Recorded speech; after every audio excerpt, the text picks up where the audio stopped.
नमस्कार. नेहमीप्रमाणेच आधीचा ग्रंथ लिहून झाला आणि पुढच्या नवीन ग्रंथलेखनाचा आदेश नाथांकडून आला. यावेळेला अष्टावक्र गीता लिहायची आहे असा आदेश आल्यानंतर मला अतिशय आनंद झाला.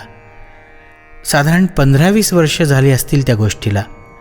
माझ्या वाचनामध्ये अचानकपणे अष्टावक्र गीता आली आणि ती वाचल्यानंतर आपण दिग्मूढ होणे म्हणतो तशी माझी अवस्था झाली. अतिशय सरळ साध्या शब्दांमध्ये असलेली ही गीता समजायला अतिशय सोपी, म्हणजे कळायला सोपी पण वळायला एका दृष्टीने अतिशय अवघड आहे. त्याच्यामध्ये लोकप्रियतेची कुठलीही बीजं नाहीत, पण साधकाला ती अद्भुत आनंद देणारी आहे हे माझ्या लक्षात आलं. गीता म्हटली की अर्जुनाला कृष्णाने युद्धभूमीवर सांगितलेली त्याच्या कर्तव्याची जाणीव करून देणारी गीता म्हणून आपल्याला माहिती आहे. अष्टावक्राची कथा तर आपण सगळ्यांना माहितीच आहे, ती इथे पुन्हा सांगून वेळ घालवत नाही. त्या कथेमधून सुद्धा आपल्याला सत्याचं दर्शन होतं. अष्टवक्र मुनींनी ज्या पद्धतीने अष्टावक्र गीता सांगितली ती इतकी अद्भुत आहे की त्यातील सत्यदर्शनामुळे आपण उजळून निघतो. एक अतिशय राजबिंडा, श्रीमंतीत वाढलेला राजा श्रीकृष्ण त्याने सांगितलेली गीता आणि एक अतिशय गरीब ज्ञानार्जन करणारा असा मुनी किंवा योगी त्याने सांगितलेली गीता, असा दोन्हींमधला एक छोटासा फरक आपण इथे बघू शकतो. कृष्णाने सांगितलेली गीता ही अध्यात्मदर्शन करवणारी गीता आहे आणि अष्टवक्रांनी सांगितलेली गीता ही आत्मदर्शन करवणारी गीता आहे. आता आपल्याला प्रश्न पडेल की अध्यात्म आणि आत्म हे दोन्ही एकच आहेत, मग दोन्हीमध्ये नेमका फरक काय? अध्यात्म म्हणजे अधिक आत्म, म्हणजे स्वतःला जाणण्याची प्रक्रिया.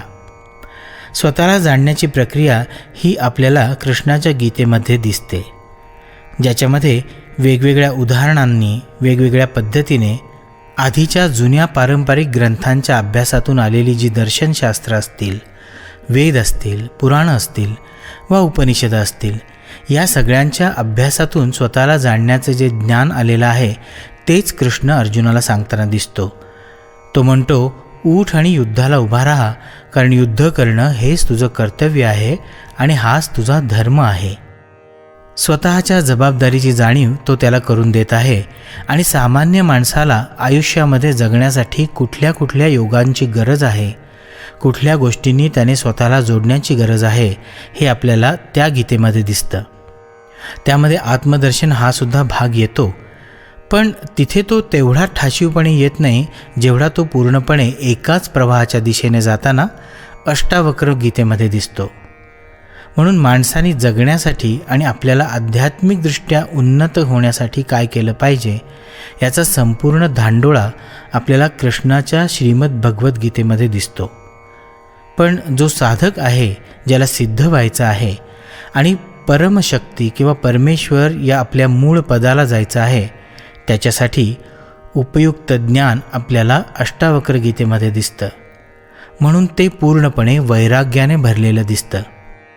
कृष्णाच्या गीतेमध्ये ज्ञान, भक्ती, वैराग्य आणि इतर अनेक गोष्टी तुम्हाला दिसतील, परंतु वैराग्य आणि त्याच्या पुढची एक पायरी म्हणजे त्याच्या पलीकडे काहीच नसण्याची एक अवस्था जी असते, परमशक्तीमध्ये मिसळून गेल्यानंतरची ही अवस्था आहे, ती आपल्याला या अष्टावक्र गीतेमध्ये दिसते.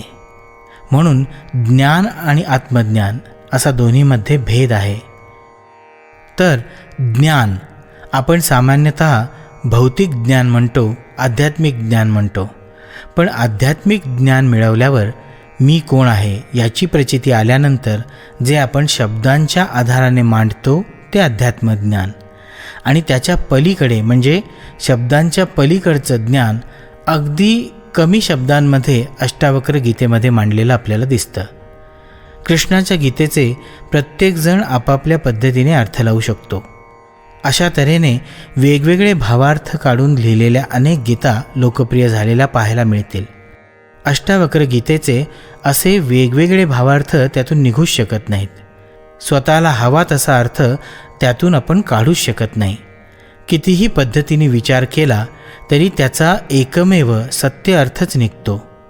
कदाचित त्यामुळेच अष्टावक्र गीता श्रीकृष्णाच्या गीते एवढी लोकप्रिय झाली नाही. दोन्हींमधला अजून एक फरक म्हणजे ती सांगण्यातल्या हेतूचा फरक. श्रीकृष्णाने युद्धाला प्रवृत्त होण्यासाठी अर्जुनाला गीता सांगितली, तर अष्टवक्र जनकाला पूर्ण वैराग्य आणि आत्मज्ञान कसं प्राप्त होईल यासाठी ही गीता सांगत आहे. अजून एक महत्त्वाचा फरक म्हणजे श्रीकृष्ण इथे अर्जुनाला सांगतो की माझी भक्ती कर, मला शरण ये. पण अष्टवक्र गीतेमध्ये ते तसं सांगत नाहीत. साधकाला थेट स्वतःच्या आत वळण्यासाठी इथे सारं काही सांगितलेलं आहे, म्हणजेच अंतर्मुख होण्यासाठी सांगितलेलं आहे. इथे नाथ आपल्याला अष्टवक्र या शब्दाची उकल करून सांगतात आणि नेमका त्याचा अर्थ काय आहे आणि ही गीता काय आहे आणि कशासाठी आहे याचा अर्थ आपल्याला या छोट्याशा व्याख्येतून कळतो. वक्र म्हणजे वळणे, वाकडेपणा असाही याचा अर्थ होतो.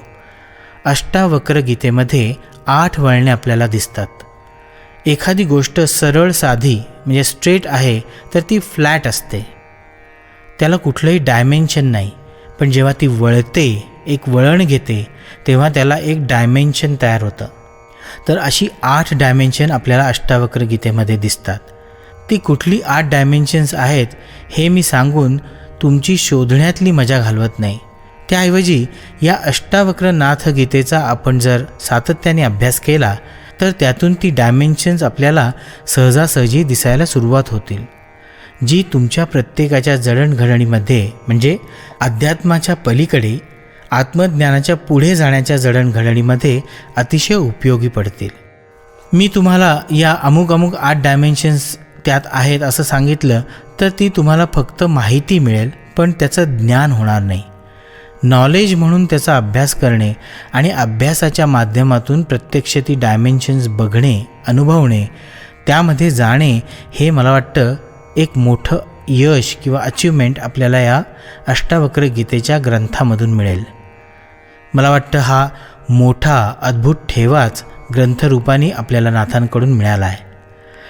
अनेक ग्रंथांची निर्मिती याही पुढे होईल, पण अष्टावक्र गीतेसारखी मुळात जी अतिशय उत्तम आत्मज्ञानाची शिदोरी आहे ती बाकीच्या ग्रंथांमध्ये एवढ्या सहज, सोप्या आणि अतिशय कमी शब्दांमध्ये मांडलेली नसेल.